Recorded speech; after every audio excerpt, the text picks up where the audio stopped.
Tremendo tema, este de Andrés Cepeda, El Carpintero. El Carpintero, tremendo tema de Andrés Cepeda. Con ese tema iniciamos nuestra edición de la tarde de hoy de Venezuela Siempre, Siempre Venezuela. Llevándoles a ustedes, mire, información, comentarios, noticias, música, entrevistas, todo lo que tiene que ver con Venezuela y su migración a lo largo y ancho del mundo.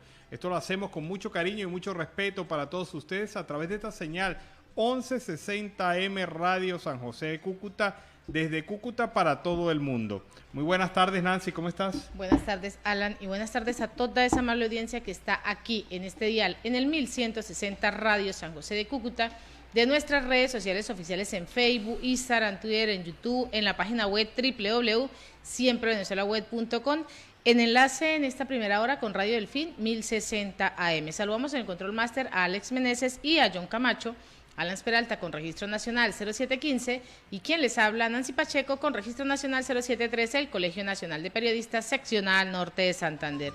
Bienvenidos a esta primera ronda informativa en Siempre Venezuela, Venezuela es Noticia. Bueno, y a través de su ministro de la Defensa, Colombia ha denunciado la injerencia rusa en su frontera con Venezuela y desde Caracas no han negado estas acusaciones. Por el contrario, el alto mando militar insiste en que no debe pedir permiso para ninguna operación. El movimiento de tropas sería en el lado del Arauca, punto de conflicto entre las Fuerzas Armadas Revolucionarias de Colombia y el Ejército de Liberación Nacional. El jefe del Comando Estratégico Operacional de la Fuerza Armada Nacional Bolivariana, Domingo Hernández Lares, escribió en su cuenta de Twitter lo siguiente: no necesitamos permiso de nadie para mover nuestros vehículos rusos, iraníes, gringos, italianos, ingleses, franceses, austríacos, israelíes, ni cualquiera que nos venga en gana. Así contesta un general de la República de Venezuela a el señalamiento hecho por el ministro de la Defensa de Colombia. También manifiesta que ellos seguirán realizando operaciones en el territorio venezolano, pero lo más importante de todo esto, de toda esta declaración, es que los propios altos mandos militares de Venezuela no niegan la injerencia rusa en los movimientos militares que vienen realizando en la frontera con la República de Colombia. Y en otro orden, las razones por las cuales el país tiene una economía totalmente insólita y además es el más caro del mundo, pues el economista Ángel Alvarado ha señalado el día de hoy que la economía venezolana es insólita porque ocurren cosas que nadie esperaría, como el tema de la inflación en dólares. Además ha indicado que esto pues se le agregaría el encaje legal y la manera como el Banco Central de Venezuela interviene y ha mantenido fijo el tipo de cambio desde hace 6 meses. Esto también pues está generando inflación y ha hecho que Venezuela sea el país más caro del mundo, la moneda más devaluada en el sentido de los precios que siguen subiendo y el tipo de cambio se mantiene fijo. Esto lo ha reiterado Ángel Alvarado. Y a su juicio, Venezuela debería ir a un sistema de libre circulación de moneda para que el ciudadano pueda protegerse. Bueno, y siguen los comentarios en relación al día como hoy, 4 de febrero de 1992, hace 30 años, cuando la intentona golpista del teniente coronel Hugo Chávez Frías buscó desalojar del poder al entonces presidente legítimo de Venezuela, Carlos Andrés Pérez. Al frente de 2.000 soldados lideró un golpe de Estado que fracasó, pero hay comentarios como el de el diputado de la Asamblea Nacional Legítima, Armando Armas, quien recordó la fecha de hoy, 4 de febrero, manifestó: Chávez se rindió, Diosdado Cabello se orinó y Blanquita se cayó a tiros con Rodríguez Torres y no dejó que tomaran la casona. Pues estos son 3 hechos señalados por historiadores del golpe militar. Evidentemente Chávez se rindió y lo declaró ante la prensa nacional e internacional en ese momento. Algunos afirman que Diosdado Cabello, cuando fue detenido y con el terror y el pánico que tenía en ese momento, se orinó. Y Blanquita de Pérez, la esposa de Carlos Andrés Pérez, que era la única familiar que estaba en Miraflores, pues porque Carlos Andrés logró escaparse, pero Blanquita se quedó, obligó y detuvo la intentona de tomar la sede de Miraflores, de la casa de Miraflores, con una posición bastante firme y preguntándole a los militares que estaban allí si tenían pantalones, porque si no lo tenían, ella sí lo tenía. Esa fue la declaración histórica que hizo Blanquita de Pérez, y no dejó que tomaran la casona, la residencia oficial de los presidentes venezolanos. Y a esta hora, en Siempre Venezuela, Venezuela Siempre, vamos con el primer reporte de nuestro corresponsal, Carlos Uzcategui, El Miura.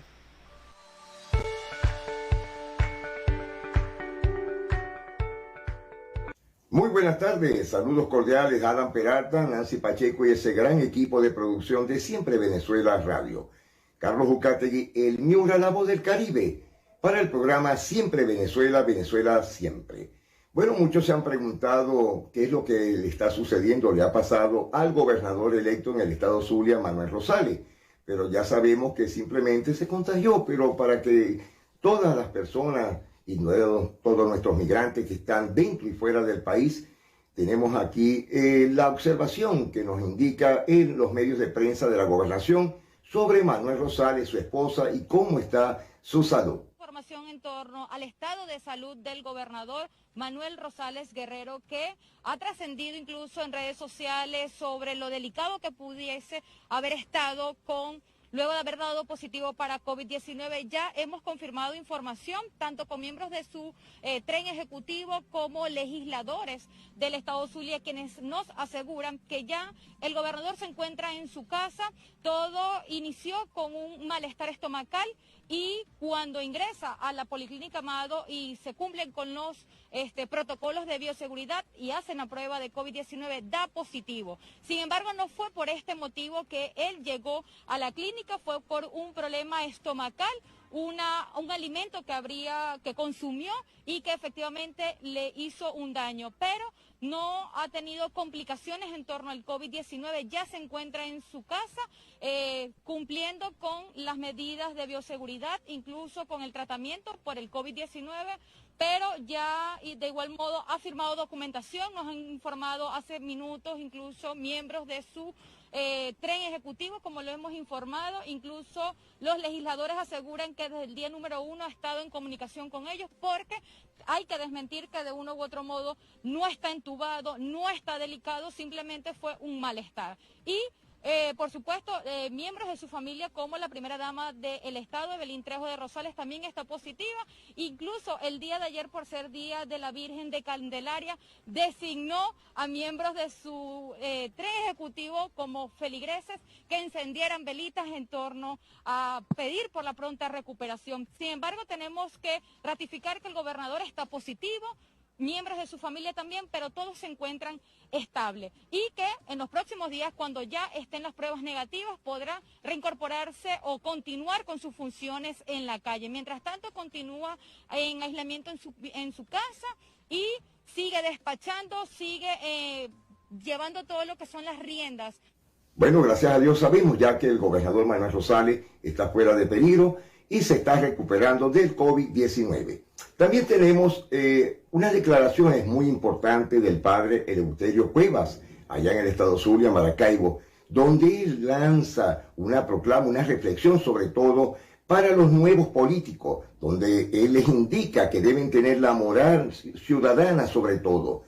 Monseñor Eleuterio Cuevas nos da esta reflexión. Visto con tristeza como los medios de comunicación social han publicado a algunos de estos hermanos nuestros que fueron elegidos democráticamente y que lamentablemente por necesidades personales, por necesidades familiares o por necesidades institucionales han caído en la red del dinero fácil, haciendo sucumbir con su persona la moral cristiana, la moral ciudadana y poniendo ante juicio las instituciones que ellos presiden.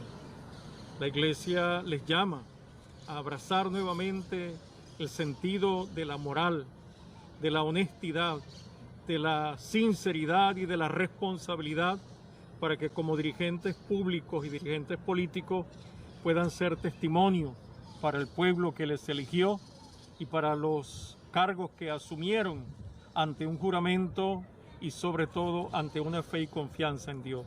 Es la hora de Venezuela de luchar por ella y luchar desde los valores morales y sobre todo desde la honestidad y la sinceridad.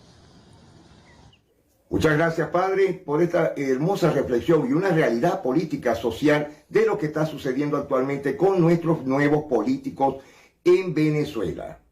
Bueno, también ya a esta hora tenemos el reporte económico de lo que ha venido sucediendo en todo el país con la economista Dianela Zuleta. Bienvenida al programa Siempre Venezuela, Venezuela Siempre, Dianela.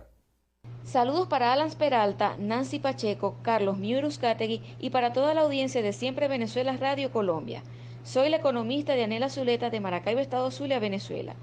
Y hoy vengo a hablarles sobre la economía naranja.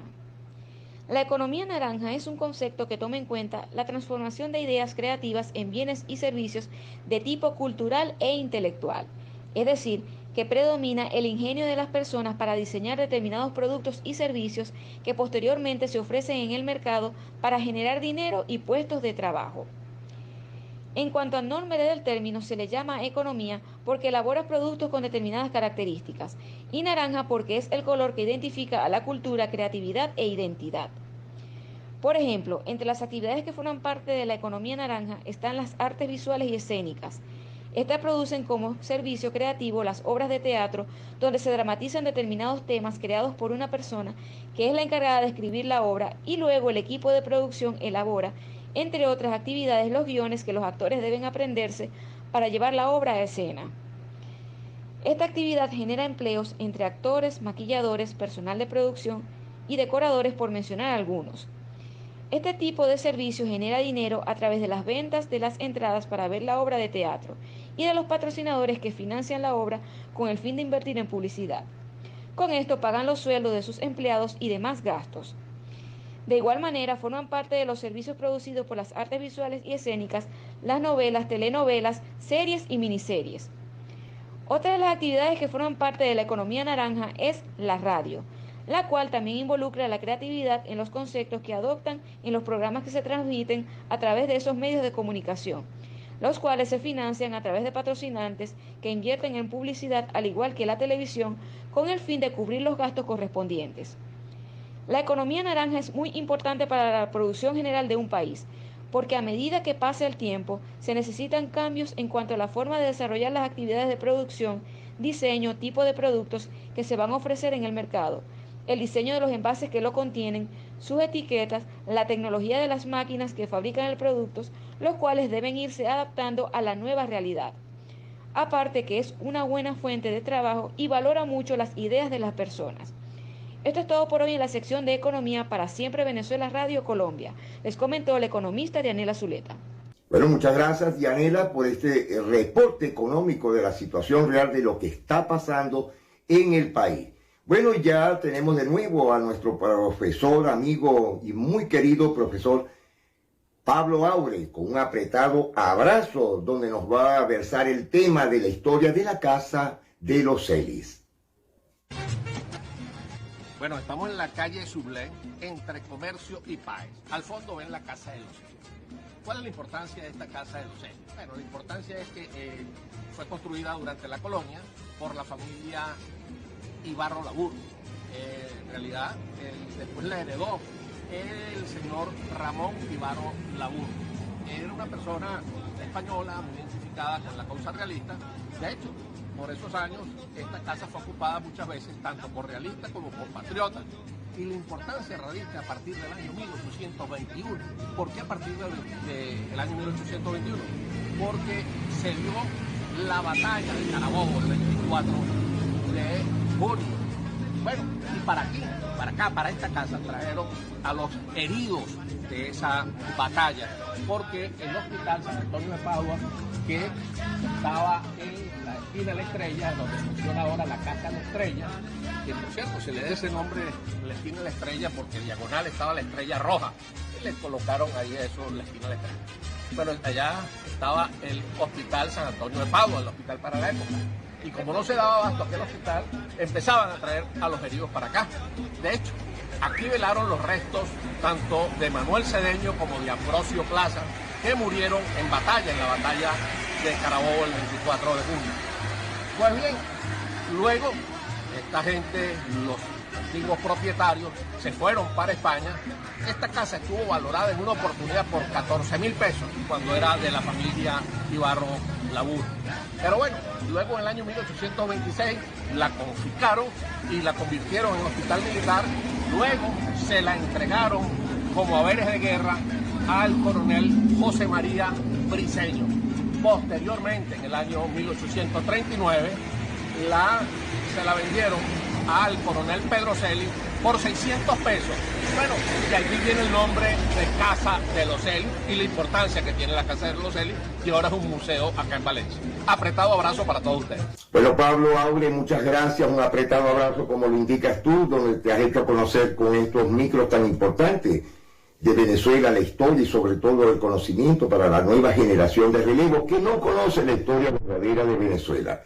Bueno, nos estamos despidiendo hasta ahora. Carlos Uzcategui, el programa Siempre Venezuela, Venezuela Siempre. Mil bendiciones para todos.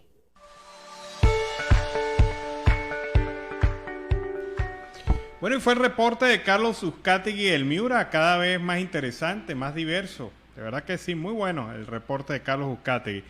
Y la tarde de hoy, el ministro de la Defensa de Venezuela, Padrino López, aseguró que más nunca será necesario levantar armas para reivindicar los derechos del pueblo. Yo creo que del chavismo, más nunca será necesario, se lo digo al mundo, se lo digo a los pueblos, se lo digo a los soldados, nunca más será necesario levantar las armas nuevamente e insurgir para reivindicar los derechos del pueblo, dijo Padrino López. Además señaló que más nunca será necesario mientras continuemos transitando el camino de la dignidad de Bolívar, de soberanía, de independencia, más nunca será necesario mientras continúe el bloque histórico que el comandante nos invitó a crear con su simbología, más nunca será necesario mientras transitemos el camino de Bolívar, Zamora y Sucre. Pero bueno, muy bonitas las palabras, pero la verdad verdadera es que ese pueblo que dice querer reivindicar, ese pueblo está pasando hambre, pasando necesidades, sufriendo.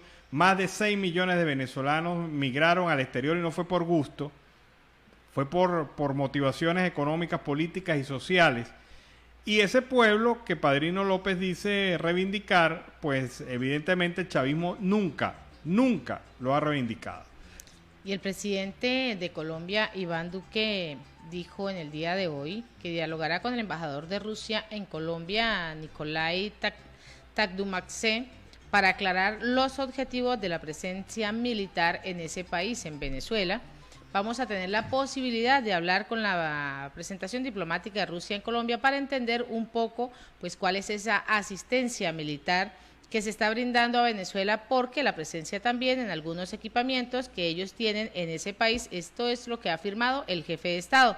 Duque también fijó una posición al respecto en un acto que tuvo lugar el día de hoy en el Comando Aéreo de Transporte Militar en Bogotá, donde recibió un cargamento de más de 1,1 millón de vacunas de farmacéutica Pfizer contra el COVID-19 donadas por España. Es importante que nosotros sigamos manteniendo el espíritu cooperante, el espíritu franco y obviamente mantener el alto nivel de diálogo diplomático que nos corresponde. Es lo que ha subrayado hasta el momento. Y la Comisión Interamericana de Derechos Humanos se pronunció mediante un comunicado oficial para condenar las ejecuciones extrajudiciales que se están viviendo en Venezuela e hizo un llamado para observar los estándares internacionales sobre el uso de la fuerza pública, así como investigar, juzgar y sancionar la práctica sistemática de esta grave violación de derechos humanos. Manifestó el organismo que se encuentra preocupado porque el Estado venezolano representa gran parte de esas muertes violentas como incidentes de resistencia a la autoridad. Y a esta hora en Siempre Venezuela, Venezuela Siempre, vamos a la pausa comercial y musical. Ya regresamos. Bueno, ¿será que tengo la culpa? Un tema que de verdad nos hace ver una visión diferente sobre estos cantantes, Chino y Nacho, además de Luis Enrique. Ellos tres interpretan este tema que nos sirve para iniciar el segundo bloque de Venezuela Siempre, Siempre Venezuela en la tarde de hoy. Seguimos con más información. Y según la OPS, la cifra de vacunados es casi la mitad de lo que ha afirmado Nicolás Maduro. Pues así, América es la región más desigual del mundo en la lucha contra el COVID-19, así lo ha asegurado la directora de la Organización Panamericana de la Salud, Carissa Etienne, quien anunció que al menos 14 países de la región no han logrado vacunarse contra el COVID-19 al 40% de su población. Países como Venezuela, lo reseña tal cual, están por encima de ese porcentaje. Sin embargo, los datos de la OPS contradicen lo dicho por la administración de Nicolás Maduro.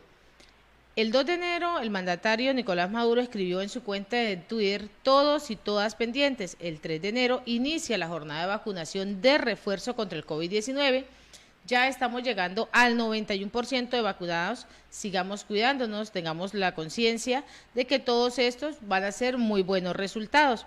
Las afirmaciones de que el 91% de la población está vacunada contra el COVID-19 está totalmente lejos de esa realidad.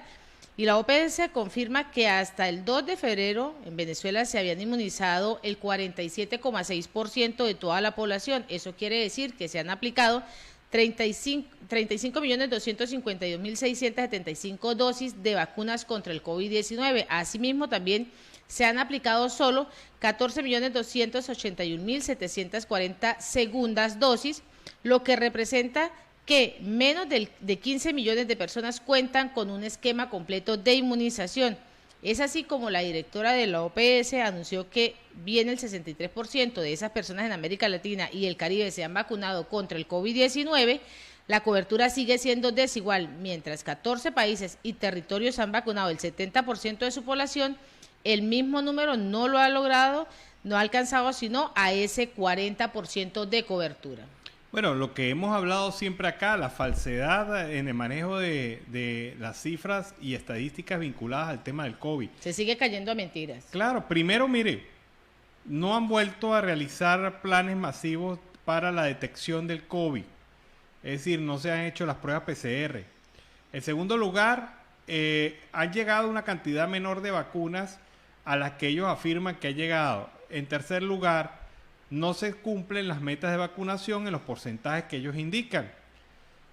Y en cuarto lugar, esto contribuye a crear falsas expectativas en la población y mostrar unos éxitos de vacunación que no se tienen, porque el plan de vacunación realmente ha sido un desorden.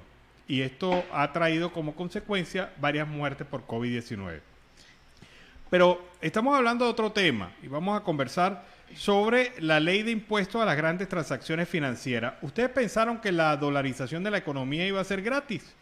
No, mentira. La dolarización de la economía se ha convertido en una fuente de negocio para el gobierno. Y se lo voy a explicar cómo. El Congreso de la República, la Asamblea Nacional del Chavismo, aprobó en segunda discusión la reforma de la ley de impuestos a las grandes transacciones financieras para pechar el uso de moneda extranjera para pagos hechos en Venezuela. Por ejemplo, si usted le envía a su hijo dólares o a sus familiares dólares desde Colombia hacia Venezuela y se cobran por una agencia, a partir de ese momento se les va a cobrar un porcentaje de acuerdo al monto enviado, que puede estar entre un 2% y un 20%. Así que hasta las pequeñas transacciones van a ser pechadas por este nuevo impuesto. Lo que quiere decir que en esencia, tal como lo manifiesta Marianela Lovera, lo que hace este impuesto es gravar el uso de dinero de las personas naturales o jurídicas, por pequeña que sea la operación, sea en efectivo o en electrónico. Va más allá del débito bancario. Así que, por ejemplo, si usted va a vender un vehículo en dólares, pues genera impuesto en dólares. Si usted va a vender una casa en dólares, pues genera impuesto en dólares. Si usted va a pagar un servicio en dólares, va a tener que pagar un impuesto en dólares. Es decir, esto va a contribuir aún más al encarecimiento de la economía. Es un golpe para las empresas, porque ahora ya no pueden transar en bolívares, ahora se fueron al dólar y ahora con el dólar se le puede establecer un gravamen que es muy alto. Imagínese usted un gravamen del 20% por las transacciones.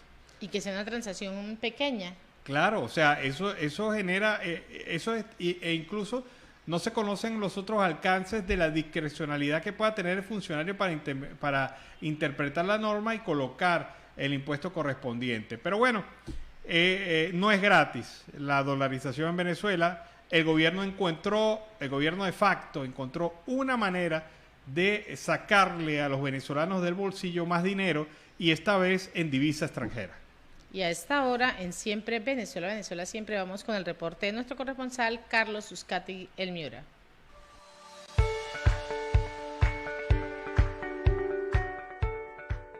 Saludos cordiales, una feliz tarde para todos desde Barranca, la tierra amable de Colombia. Hoy con un buen amigo, Nancy Alan, que está con nosotros, locutor, reportero y por supuesto programador de radio y audiovisuales en La Guajira. Bienvenido al programa Siempre Venezuela, Venezuela Siempre, amigo Javier Cervantes. Muchas gracias, Carlos. Saludos para Alan y Nancy desde la distancia. Aquí estamos en este trabajo que, bueno, para algunos es de gran importancia hacer radio para todo Colombia y por supuesto en el departamento de La Guajira. Bueno, Javier, coméntanos algo. ¿Cómo comenzaste en la locución, en la radio, en lo audiovisual, en la producción? Bueno, desde muy niño, diríamos que prácticamente nací en cuna radial, porque la verdad es que la emisora de mi pueblo quedaba a una casa. Después de mi casa quedaba la emisora.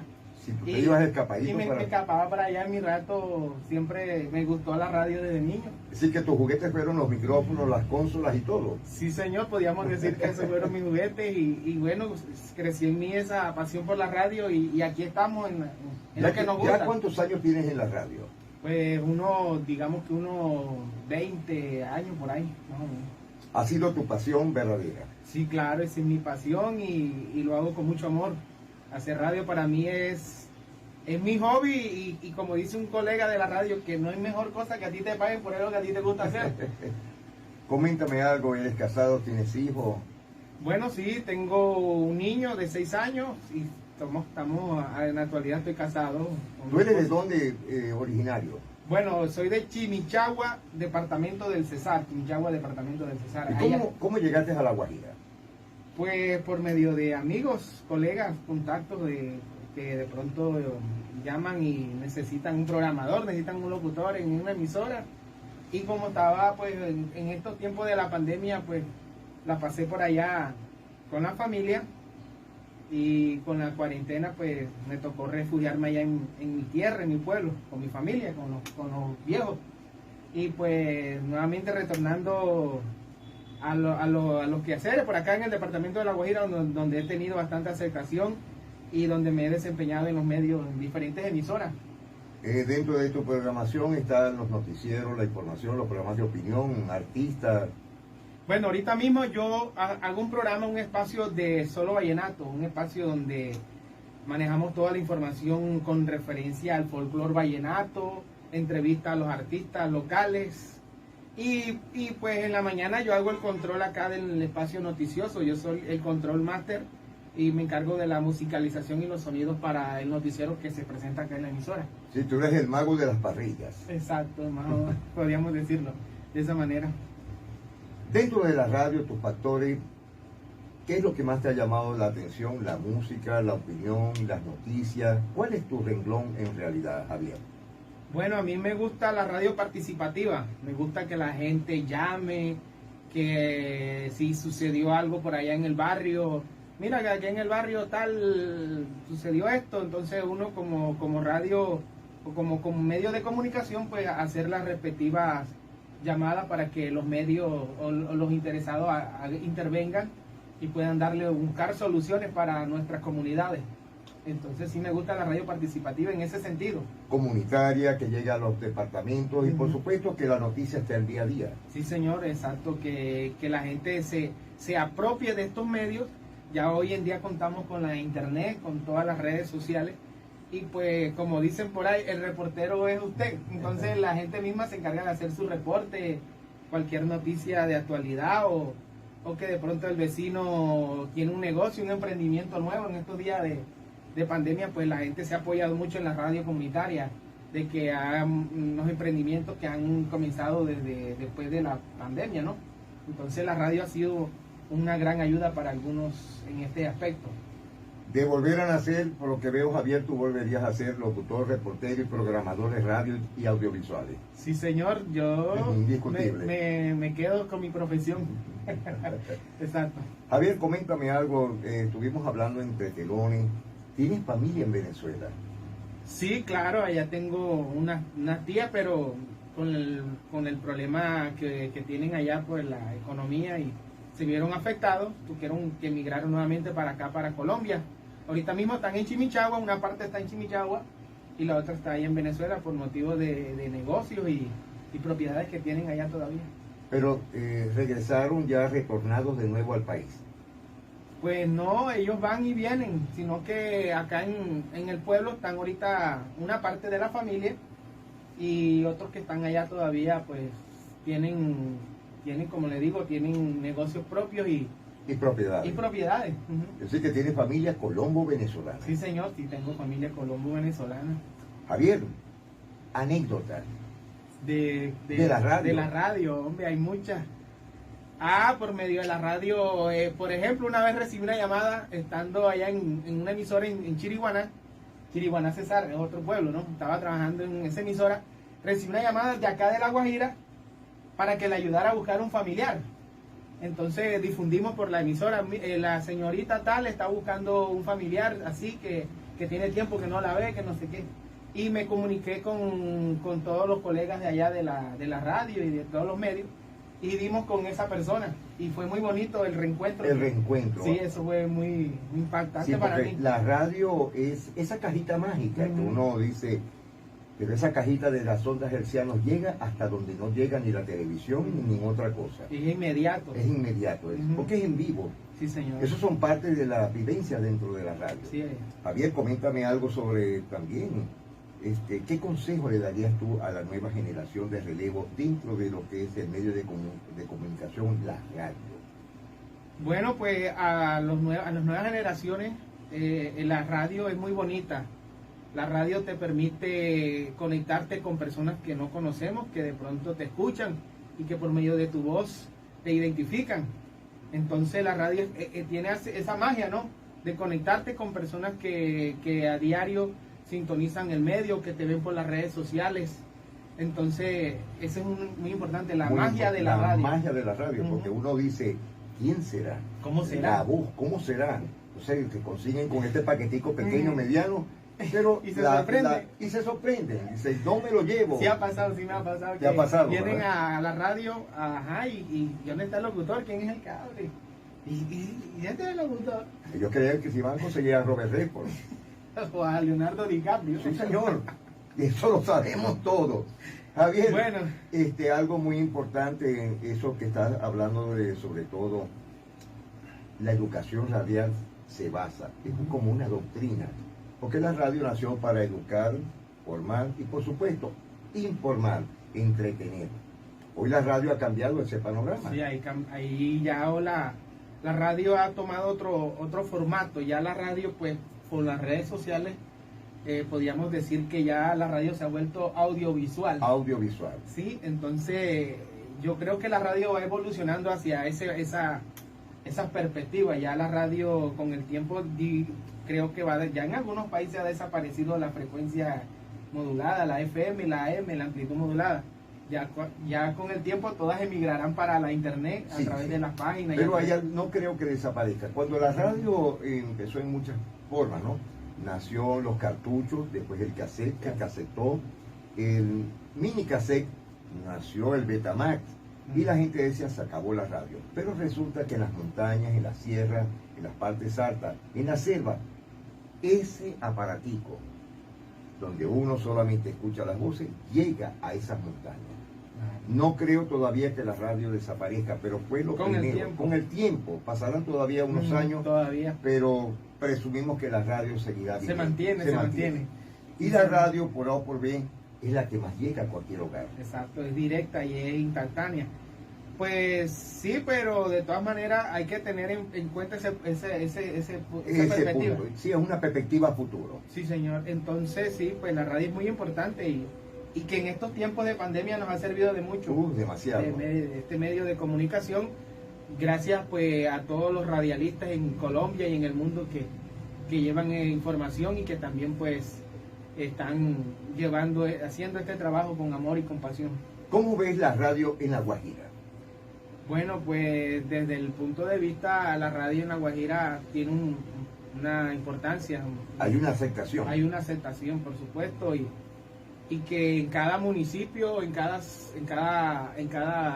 región, pues la radio juega un papel importante por la información, se enteran de cualquier proyecto de las alcaldías, de las comunidades, departamentos. Entonces cualquier beneficio, cualquier proyecto que llega, entonces, directamente se enteran por este medio de comunicación. Entonces es importante la radio en La Guajira, juega un papel muy importante. Muy importante. Sí, porque es la noticia en la mañana, es la noticia del mediodía y por supuesto las noticias en la tarde. Sí, bueno, Javier, ya nos estamos despidiendo. Alan, Nancy, un gran amigo, un soporte dentro de La Guajira, dentro de las estaciones de radio, sobre todo los enlaces que hace desde su programación en la estación radial Fiesta Estéreo, 107.7 frecuencia modulada. Bueno, Javier Cervantes, muchas gracias por esta entrevista. Te deseo lo mejor para ti.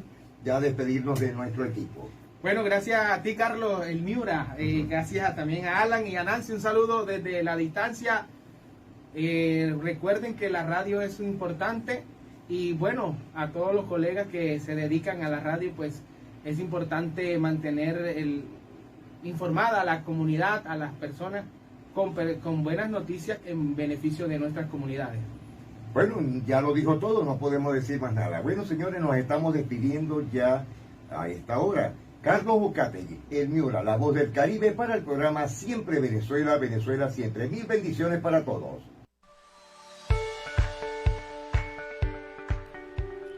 Bueno, y este fue ese segundo reporte de nuestro corresponsal Carlos Uzcategui, el Miura. Y en otro orden noticioso, las perlas de Rafael Ramírez sobre ese desastre en PDVSA. Pues así estuvo al frente de Petróleos de Venezuela durante 12 años por Carota Digital, quien lo consultó sobre este tema y el estado actual de la industria petrolera. Esto a propósito de que Tarek El Aizami, actual ministro de Petróleos de la administración de Nicolás Maduro, aseguró a principios de año que para este 2022 seguirá el incremento en la capacidad productiva de PDVSA. Lamento mucho la situación en la que se encuentra PDVSA.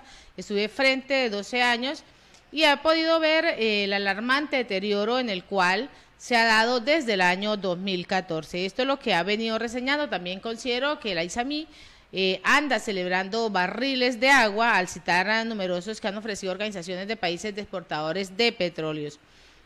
El OPEC reportó una producción en Venezuela de 680.000 barriles diarios de petróleo, muy por debajo del supuesto millón. El gobierno no está en capacidad de levantar esta producción petrolera, no por la falta de dinero, sino porque ellos desmontaron y persiguieron toda la estructura de la dirección de esta empresa. Mantuvieron presos a más de 150 gerentes, además desviaron los recursos de la empresa para otros propósitos. Esto es lo que ha venido hablando. También Ramírez ha afirmado que en el último año, en lo que lleva frente a PDVSA, pues se produjo 3.015.000 barriles de crudo. Ahora pues tenemos este cierre de año, según Tarek El Aizami, que fueron 550.000, es decir, tenemos una caída. Y este es el desastre que se ha venido presentando en PDVSA. Y así nos vamos a la pausa comercial y musical. Agradecemos en esta primera hora la participación de Radio Delfín 1060 AM, a nuestro corresponsal Carlos Uzcategui el Miura, y en el control a John Camacho. Ya regresamos. Bueno, amigos de Siempre Venezuela, ¿qué les parece esta versión de Alma Llanera con Oscar de León y el Pollo Brito? Esta es una versión excelente, extraordinaria, que nos ha traído el inicio de la segunda hora del programa Venezuela Siempre, Siempre Venezuela, en la tarde de hoy. Queremos saludar a la gente de 91.5 FM Aruba Estéreo, que se incorpora a esta hora a nuestra red, a nuestra cadena, a nuestra plataforma informativa por toda Colombia y también la Isla Bella, la Isla Feliz Aruba.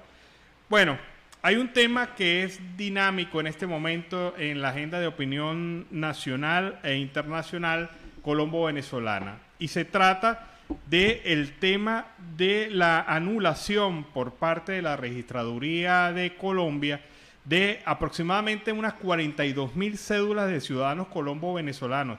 Estas cédulas fueron canceladas y esto ha traído diversos temas, diversos problemas. Pero para ello vamos a conversar con Gabriela Arenas. Gabriela es fundadora de la Fundación TAP, y es el líder del equipo de arte de Round Glass Learning. Con ella vamos a estar conversando durante la tarde de hoy sobre este tema. Ellos están haciendo un trabajo bastante fuerte de asesoría y apoyo a los venezolanos y a los colombo-venezolanos que están bajo esta situación. Buenas tardes, Gabriela, bienvenida al programa Venezuela Siempre, Siempre Venezuela. Buenas tardes, Alan, muchas gracias por la invitación. ¿Qué tan grave es lo que está pasando con estos hermanos colombo-venezolanos y la cancelación de sus cédulas por la Registraduría de Colombia? Bueno, pues la verdad es una situación muy grave porque es persona, al cancelársele sus cédulas, quedan en un limbo no solamente de regularidad, porque no tienen manera de estar registrados como migrantes porque siempre han estado en el país como lo que somos, colombo-venezolanos, porque mi caso también es el mismo, sino que además de eso quedas en un limbo desde el punto de vista de acceso a tus servicios financieros, de acceso a servicios de salud, tus propiedades quedan en un limbo porque las propiedades están relacionadas con las cédulas, crédito, todo lo que tiene que ver con el día a día de la vida de una persona queda en un limbo mientras la resolución se aclara, pero además de eso ya se han presentado casos de detenciones arbitrarias, se han presentado casos de pérdidas de trabajo, de personas que han sido deportadas del país por una situación meramente administrativa. Fíjate, nosotros conversábamos en estos días sobre ese tema y decíamos, pero es que ahí se está violando el principio de presunción de la inocencia, o sea, se está metiendo en el mismo saco a gente que incluso hasta 6 años tienen viviendo en Colombia y son colombianos por derecho, porque la Constitución así lo determina. Entonces, todo esto trae, como tú señalas, implicaciones muy diversas.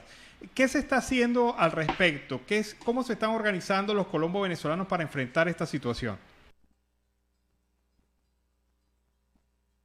Pues hay varios temas. La primera es que los casos, muchos de ellos tienen que atenderse de forma individual porque, por ejemplo, hay personas que sí recibieron la citación de la registraduría, como fue mi caso, acudimos, presentamos nuestros documentos, los analistas de registraduría nos dijeron que todo estaba bien, que íbamos a recibir un correo anulando el proceso administrativo y que nuestras cédulas seguían vigentes, y 2 meses después nos enteramos que también fueron anuladas a pesar de haber presentado todo lo que ellos pedían. Tenemos otros casos de personas colombo-venezolanas pero que no viven en Colombia, que son dueños de empresas, de propiedades, que tienen empleados acá y que no pueden hacer nada, ni siquiera pagarle a sus empleados porque la nacionalidad les fue anulada y ellos no pueden ir a la registraduría donde sacaron su nacionalidad porque no viven en Colombia, incluso personas que viven en Noruega. Y asimismo tenemos casos de personas que nunca recibieron los oficios, que nunca fueron notificadas, que se enteraron porque iban a hacer algún trámite, desde vender su carro hasta tener un tratamiento oncológico y no pudieron ser atendidos porque su cédula está cancelada. Y lo más grave es que en la cancelación de las cédulas dice falsa identidad, lo cual no es cierto. Porque nosotros, por ejemplo, hemos estado documentando hasta ahora 3.000 casos.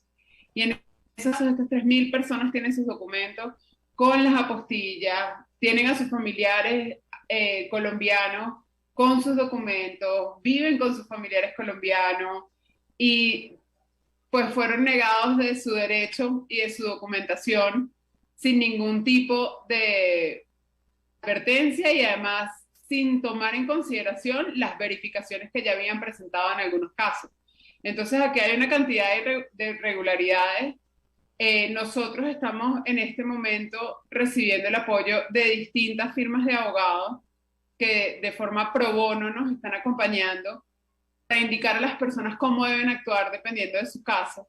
El día de ayer el director nacional de Registro Civil, el señor Roberto Pérez, señaló que las personas si se acercaban a la registraduría el día de hoy, llevaban sus documentos, iban a recibir respuesta en 2 días hábiles. Tenemos denuncias de todo el día de personas que han estado yendo a la registraduría y no las han atendido, no les han recibido sus documentos, porque les indican que no saben qué hacer con esos casos, que tienen que sacar una cédula nueva. Sacar una cédula nueva implica que tus propiedades ya no serían tus propiedades, que tu EPS, que es tu servicio de salud, no sería tu EPS, que lo que pagan impuesto, pensión, porque nosotros pagamos impuesto y pensión porque somos colombianos, lo perderíamos.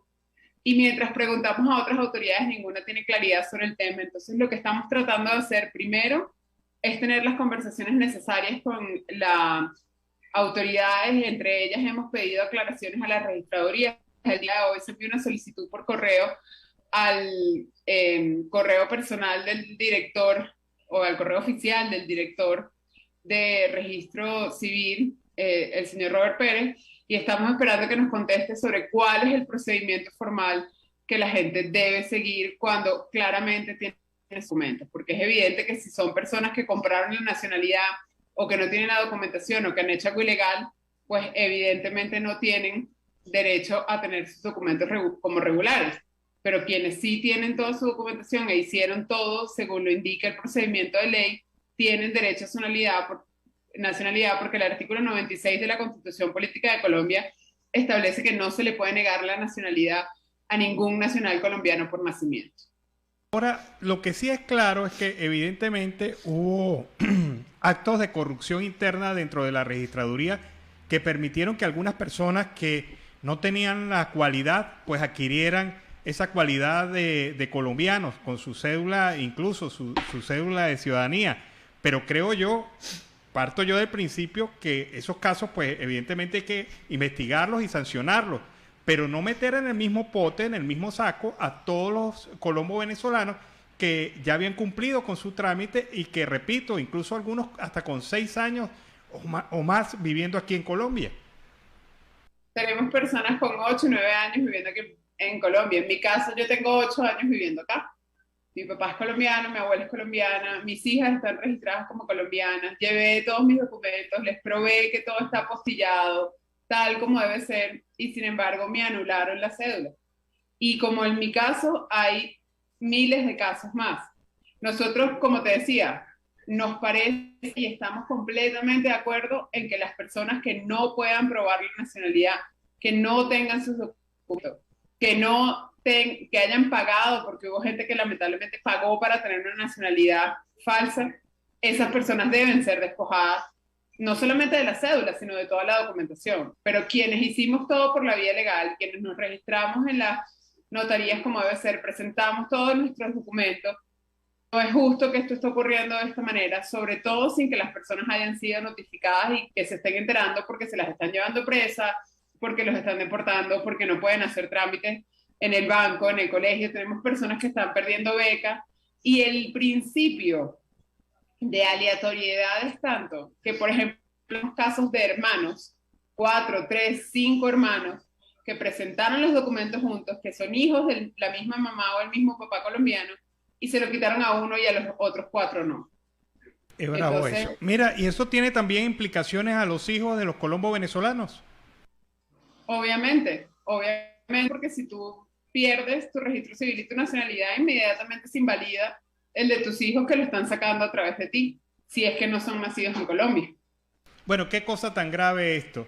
Y bueno, y además de las comunicaciones que han tenido con la registraduría, ¿se ha movilizado con otros entes del Estado colombiano para tratar de subsanar esta situación? Sí, a través de la vía de la solicitud de información pública hemos pedido también a Migración Colombia, a Cancillería, al Ministerio del Trabajo, a la Superintendencia de Salud, que se pronuncien con respecto al tema y que les den claridad a las personas. Aquí hay una cosa muy importante y es que la registraduría es un órgano independiente, no es el Ejecutivo. Por lo tanto, en este caso el gobierno no tiene mayor accionar más que pedir explicación. Estamos esperando un pronunciamiento oficial que todavía no ha existido. Pero sí es importante que las personas entiendan una cosa. Aquí no se trata de un tema de migración. Los colombos venezolanos no son migrantes, son colombianos. Tienen por la Constitución Política de Colombia derecho a su nacionalidad, porque además es una nacionalidad por nacimiento, no por opción. Y en este caso es importante entender que estas personas no tienen por qué estar corriendo a tramitar visas o tratando de inscribirse en registros migratorios porque lo que tienen que hacer es luchar por su derecho a la nacionalidad y hacer todos los procesos necesarios que les sea revocada la cancelación de su cédula y se le restituya su documento de identidad. Ese es el proceso que tienen que hacer. Bueno, y evidentemente esto puede durar meses. ¿Y qué va a pasar durante estos meses con venezolanos, con colombo venezolanos que han perdido su empleo, por ejemplo? ¿Qué va a pasar con gente que no puede acceder a sus cuentas bancarias y a sus trámites financieros? En el transcurso del día de mañana, gracias a uno de los grupos de abogados que nos está apoyando, nosotros vamos a enviar a todas las personas que nos han escrito al correo de proyectos@fundaciontap.org, pero también a través de las redes de la Fundación TAP, también en todos los grupos de venezolanos, y se lo haremos llegar a ustedes también, Alan, para que por favor se lo hagas llegar a tus oyentes, un documento que es el documento que deben presentar en la registraduría para solicitar la restitución de su cédula, para revocar pues, la decisión de cancelación. En la medida en que las personas presenten este documento, ¿verdad?, el proceso por el cual su cédula les fue anulada queda legalmente en stand-by. Eso quiere decir que no les pueden cancelar sus cuentas, que no los pueden despedir de trabajo, que no los pueden quitar sus GPS, porque hay un proceso de solicitud de restitución. Y a través de los abogados también vamos a estar ayudando a orientar a casos particulares. Por ejemplo, hay un grupo de abogados que nos está ayudando con las personas que fueron detenidas y a quienes se les retuvo su cédula ilegalmente, porque a una persona no le pueden quitar su cédula. Para esas personas también tenemos un grupo que va a estar trabajando y estamos solicitando a los periodistas, estamos solicitando a los medios, a muchos amigos influenciadores que por favor nos ayuden para poder publicar a través de redes y a través de distintos espacios qué es lo que las personas deben hacer para surtir los canales legales como se debe hacer para lograr una solución rápida que les permita no tener esos problemas con sus cuentas, con sus trabajos, con sus servicios de salud, con los niños en la escuela, con los viajes, por ejemplo, porque en este momento no podemos viajar ni dentro ni fuera del país, para que de esa manera puedan solucionarlo lo más pronto posible. Oye, qué terrible situación. Bueno, hemos conversado con Gabriela Arenas, fundadora de la Fundación TAP, y con ella hemos analizado, evaluado este tema de la anulación de cédulas de colombo venezolanos por parte de la Registraduría Nacional. Muchas gracias, Gabriel. Con todo gusto, Alan. Gracias por invitarnos y por darnos este espacio tan importante para que la gente se entere realmente de lo que debe hacer. Bueno, seguimos con más información aquí en Venezuela Siempre, Siempre Venezuela. Y qué terrible esto de quedarse en la nada. Quedar con las manos vacías. Exacto, en el vacío, porque no tienes, no tienes nacionalidad legal en donde deberías tenerla. Eso se llama desamparo total. Y fíjate lo que dice Gabriela, muchos se han dado cuenta de su situación porque cuando van al banco le han paralizado las operaciones o simple y llanamente han sido detenidos por la autoridad por alguna razón y se le informa, mire, su cédula es inexistente, esto es falso, usted está cometiendo un delito. Y es que el hecho de no haber informado es grave, porque la población está totalmente de brazos cruzados. Lamentablemente es así, de brazos cruzados. Pero fíjate, esto tiene implicaciones muy serias en demandas y acciones civiles y administrativas en contra de varios funcionarios del Estado colombiano. Porque si yo tengo todos mis papeles en regla, si yo he cumplido con todos los requisitos formales, si constitucionalmente no se me puede quitar la nacionalidad colombiana, se ha violado todos estos principios, se viola el principio de presunción de inocencia y se deja al desamparo a gente, no solamente al directamente involucrado, sino también a sus hijos, y es que realizaron a sus familiares. Exacto, una estigmatización generalizada. No identificaron los casos puntuales, sino que estigmatizaron a todos. Mira, insistimos mucho en este programa.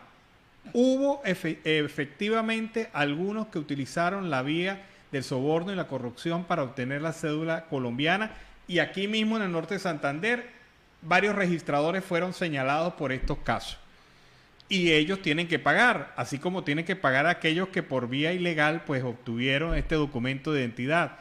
pero no se puede generalizar con todos los colombos venezolanos, porque fíjate, gente que tiene, como lo señala Gaby Arenas, hasta 8 años, 9 años en territorio colombiano, y hasta ahora es que revienta esto.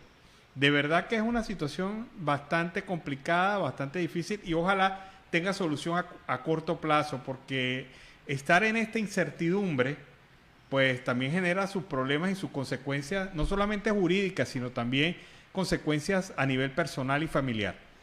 Y en otro orden informativo, la ONU informó el día de hoy que se está analizando el establecimiento de corredores humanitarios en el departamento colombiano de Arauca, donde se viola y se ve esa violencia que ha desplazado a unos 2.240 personas. La organización a finales de enero ya advirtió que unos 1.500 desplazados, dijo hoy el total inseguridad que se está generando esta dificultad de las diferentes ayudas de las comunidades afectadas, y por ello pues se está estudiando la creación de esos corredores para asegurar los servicios básicos. Según la ONU, a ellos se suma la violencia contra los civiles, contra las Fuerzas Armadas colombianas en esta región fronteriza con Venezuela. Además, también apuntó que la oficina de la Alta Comisionada de la ONU para los Derechos Humanos, Michelle Bachelet, está trabajando con las autoridades y socios nacionales para verificar homicidios y abusos de estos derechos humanos. El problema es que ahí se están enfrentando por lo menos identificados 4 grupos. 4 grupos. 4 grupos se están enfrentando ahí en ese territorio. ¿Cómo llegar a un acuerdo de respeto a los derechos humanos con 4 grupos irregulares, 3 grupos irregulares y uno de la Fuerza Armada Nacional Bolivariana? ¿Cómo se puede llegar a un acuerdo para evitar el ataque, la sanción, la persecución, el amedrentamiento de la población colombo-venezolana que vive en esos territorios del Arauca y el departamento y el estado Apure por el lado venezolano? Es bastante complicado esto y es necesario, a pesar de su complicación, es necesario que se atienda esta necesidad que tiene la población de poder tener tranquilidad, porque desde hace prácticamente un año esto se ha vuelto terrible para los habitantes de esta zona. Vámonos a la pausa comercial y musical, ya regresamos. Siempre Deportes, en Siempre Venezuela, con Luis Eduardo El Toto Mora.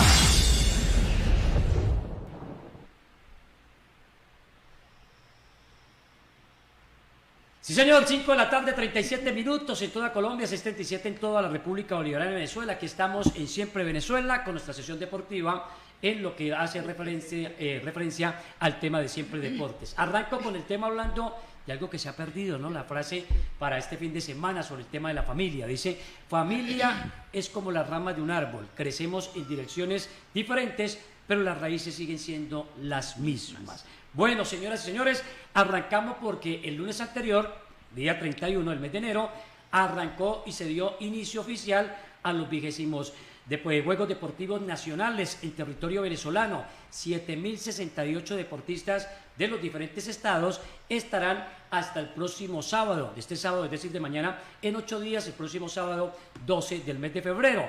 Es lo que ha sido esto que se prepara o que va a dar quizás el ítem y el nivel en que andamos hablando del deporte venezolano a nivel de preparación para los Juegos Olímpicos de París 2024. Quizás el lunar negro y arrancando, ¿no?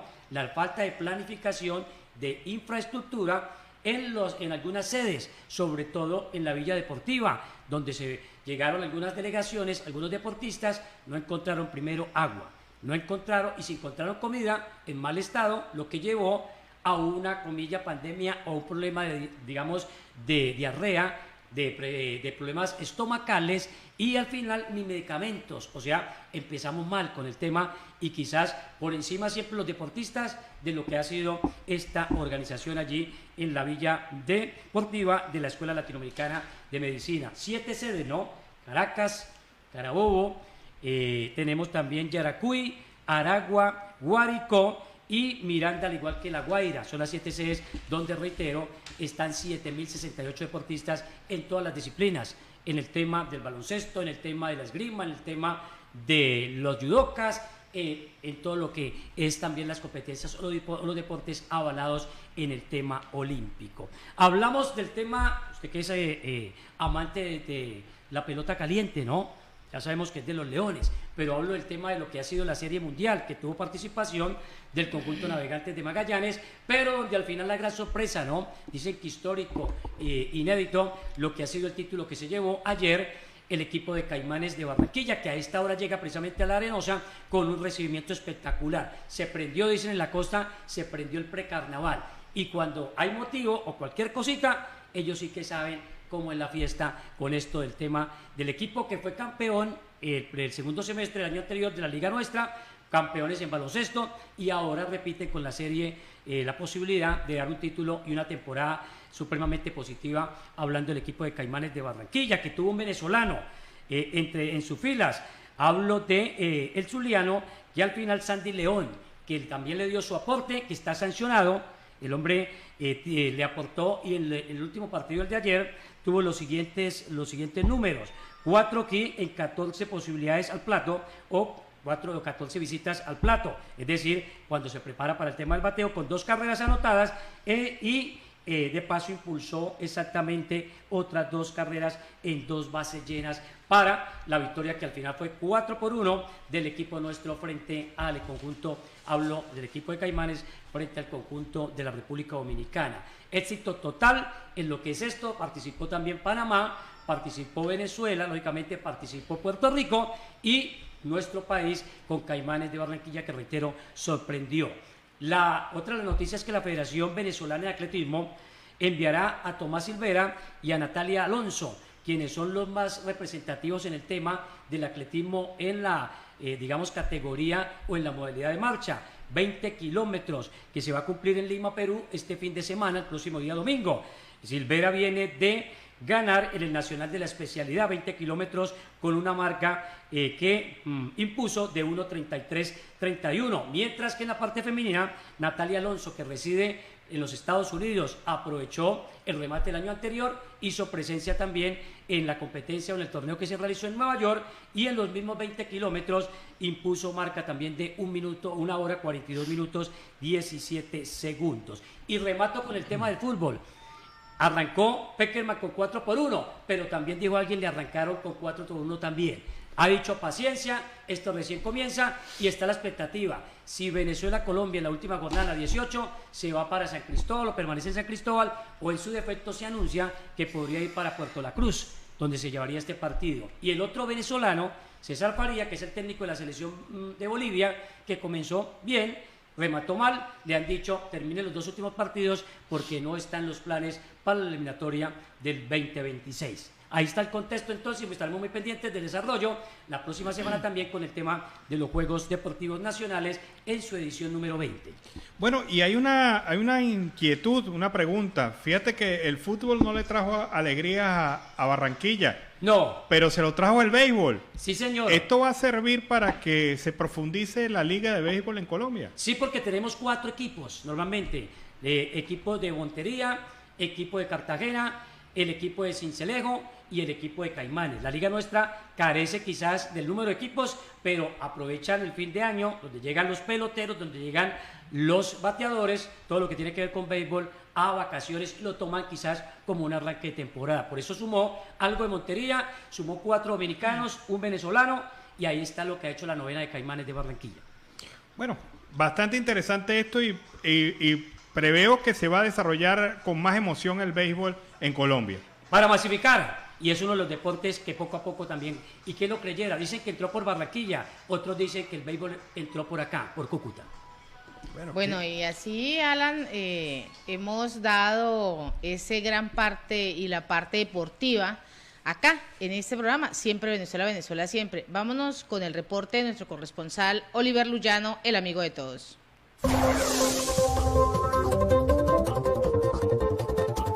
Amigos de Siempre Venezuela, desde esta zona de frontera reporta para ustedes el amigo de todos, Oliver Luyano, guariqueño y de Zaraza. Mis amigos, y en este contacto quiero presentarles 2 conversaciones. La primera la sostuve con el amigo José Peña, de allá de la zona de la costa de Colombia, y que ha llegado acá a esta tierra, de aquí ha ido a Venezuela, tiene hermanos y hermanas en Venezuela, y se dedica a la jardinería. Escuchemos. Mis amigos, seguimos en este recorrido conociendo más historias de nuestros hermanos en esta zona de frontera. En esta oportunidad estoy con un hermano colombiano. ¿Me dice su nombre? José Peña. Don José Peña. Don José, ¿de qué parte de Colombia usted es? Es del Banco Magdalena, de aquí de San Sebastián Magdalena. De Magdalena, de eso es costa, ¿no? Sí, costa, sí, costa. ¿Y hace cuánto tiempo que llegó acá a Arauca? Unos 38 años. ¿Y por qué se vino? Sabes que la estación, a veces uno sale a caminar, uno joven sale a caminar, cierto, y hasta que llegó aquí me ha quedado y aquí estoy, gracias a Dios, me ha ido bien, gracias a Dios. Ahora es que la cosa ha puesto más durita, pero ahí vamos. ¿Cómo lo ha tratado la gente de Arauca? Para que la gente de Arauca muy familiar, muy familiar. ¿Y cómo fueron esos inicios suyos acá en Arauca? ¿Qué llegó haciendo? No, llegué primero, la señora me decía aquí Araucana, es decir, llegué aquí Araucana, llegué por ahí, como digamos, en esos fundos, por ahí en esa sabana, por ahí. Y así hasta que me encontré la mujer aquí del llano, sí, allá ahí estuvimos y ahí vamos, gracias a Dios. ¿Para qué? El llano es llano. Llano es llano. ¿Y ahora a qué se está dedicando? Ahora me dedico a podar árboles, jardinería, pero no, la cosa ha puesto pesada, se ha puesto dura la cosa, pero ahí vamos, gracias a Dios. ¿Y la familia, don José, cuántos hijos tiene? Tengo dos hijas ya, todas ya están casadas ya, y nietos, y tengo como 3 nietos aquí ya, gracias a Dios, como 4 nietos tengo, gracias a Dios ya. ¿Y cómo está la situación? ¿Cómo le ha ido a nivel de trabajo acá en Arauca? Aquí en Arauca la jardinería aquí era buena. Hace como 4 años más atrás, eran buenas para que había trabajito. Pero entonces usted sabe que vino la cosa de Venezuela y se vinieron muchos para acá y la cosa ya aquí se fue como escaseando, pero si se consigue todavía, gracias, se consigue todavía, gracias. Tengo una salud. Y cuando usted llegó a Arauca, ¿cómo era la situación? ¿Cómo estaba la economía de Arauca? No, como estaba buena la comunidad de Arauca, sí. Que principalmente había pescadito, había todo se conseguía, todo había más cómodo. ¿Y usted en el tiempo que tiene ha ido a su tierra o se...? Sí, a veces cuando duro 3 años por la costa y así. Este año porque tengo 2 años que cogí la costa, porque no he ido por allá este año. ¿Qué diferencias ha encontrado con respecto en Arauca con respecto a la costa? Sí, porque ya uno aquí tiene la familia y principalmente ya tiene su casita y le ha ido bien ahí. ¿Para dónde va a jalar uno de aquí? ¿Para dónde va a echar uno ya para aquí? Quedarse uno aquí ya lo que Dios quiere, ¿cierto? A lo que Dios le permite estar. Claro, sí, cierto. Bueno, un mensaje para todos nuestros hermanos en Arauca. Gracias, muy amable, usted puso atención, gracias. Mire, don José, otra pregunta, ¿y tiene amigos venezolanos? Caramba, sí, principalmente, está aquí de frente, vea. ¿Que trabaja con usted? Sí, trabajamos a veces, yo le consigo, lo llamo, ahorita para tal parte, acá gasta un trajito y así lo Don José, ¿y usted conoce Venezuela? Poquito. ¿Hasta dónde ha llegado? Llegué hasta Machica, Apure, Perijá, hasta ahí llegué yo. Hasta la Perijá de Zulia. Bueno, sí, Zulia, sí. ¿Y qué ha sido por esa zona? También en la ganadería, está que uno joven camina mucho y así. ¿Y cómo lo trataron allá en Venezuela? ¿Para qué? Gracias a Dios, ¿para qué? ¿Para qué también? Gracias a Dios. ¿Dejó amigos por allá? Sí, dejé muchas amistades por allá y hermanas quedaron por allá también ya, que tienen su casita por allá. ¿Sí? ¿Tiene familia allá en Venezuela? Claro. ¿Y qué le dicen, don José? ¿Cómo está la situación? No, que también se le puso la cosa dura también, pero hay que ir allá, la cosa que se va mejorando y ahí va poco a poco la situación, sí. Don José, ¿usted recuerda los tiempos cuando la gente de Arauca iba a surtirse a Guasdualito, aquel tiempo de la relación económica que existía en la frontera? Era bueno, porque usted aquí con 100.000 pesos llegaba a comprar un poco de bolívares y usted se venía a pagar contento con ese poco de mercado, ¿cierto? Y entonces estaba bueno la vaina en Venezuela cuando esa época, porque ya Venezuela se puso también ya crítico, pero ahí va también, ya usted se va levantando otra vez Venezuela ya. ¿Qué extraña, don José, de esos tiempos de la Arauca cuando usted llegó? No, principalmente a la juventud. Cuando uno llega aquí, llegue joven y ya uno va ya como ya para abajo, ya cierto, pero ahí vamos. Ley de vida. Claro. ¿Y entre el joropo y el vallenato, qué prefiere? No, yo el joropo tengo sí me gusta escucharlo, pero bailarlo no lo he podido aprender a bailar. ¿El vallenato sí? El vallenato sí. Bueno, don José, agradecido. Bueno, mucha atención por usted, gracias Bueno, gracias. En esta segunda parte de este contacto quiero presentarles a ustedes la entrevista que le hicimos a un joven venezolano de Yaracuy que apenas lleva una semana en esta ciudad viene con muchísimas esperanzas, con muchísimos sueños. Esta historia compartimos con ustedes. Mis amigos, seguimos en este recorrido conociendo más historias de nuestros hermanos en esta zona de frontera. En este momento estoy con Juan Carlos Palacios. Juan Carlos, ¿de qué parte de Venezuela tú eres? Bueno, yo soy de Yaracuy, Chivacoa. ¿Y hace cuánto tiempo que llegaste acá a Arauca? Tengo poco tiempo, tengo una semana. ¿Y por qué te viniste de allá de Chivacoa? Porque la situación económica estaba muy fuerte, ya que no se conseguía el trabajo y lo que se conseguía, el sueldo no alcanzaba para los sustentos básicos de todos los días que uno siempre tenía. ¿Y tú estudiaste allá, eres bachiller? Sí, soy bachiller. ¿Y a qué te estabas dedicando? Como la identidad de trabajo estaba muy baja, conseguir trabajo estaba muy baja, agarramos a trabajar panaderías y construcción, pues lo más que se conseguía allá. ¿Y cuánto es el sueldo de un trabajador ahorita en Venezuela? Bueno, lo máximo son $10 y eso no alcanza para nada, ya que la cesta básica siempre todos los días está aumentando. Todos los días aumenta un poquito más y no nos alcanza para todo lo necesario, nada más nos alcanza para una harina, un arroz, una pasta y algunas cositas pequeñas. ¿Y por qué te decidiste por Arauca? Bueno, porque así me dijeron la realidad, pues no aquí no hay mucho trabajo, pero sí se puede conseguir para comer por lo menos. Entonces me pareció buena idea venirme para Arauca. ¿Y con quién te viniste? Bueno, me vine solo y estoy viviendo en la casa de mi tía. Y bueno, ahí en la lucha. ¿Qué planes traes, Juan, que cuando venías en el camino, en qué pensabas, qué crees que podías hacer acá en Arauca? Bueno, tratar de conseguir lo más necesario para mi sustento, para poder establecerme aquí, poderme traerme a algunos de mis familiares, ya que la situación allá no está tan buena, sí poder traérmelo y de esa manera poder ayudarlo allá, ya que ellos me han ayudado mucho a mí para venirme. ¿Tus padres allá en Venezuela a qué se dedican, Juan?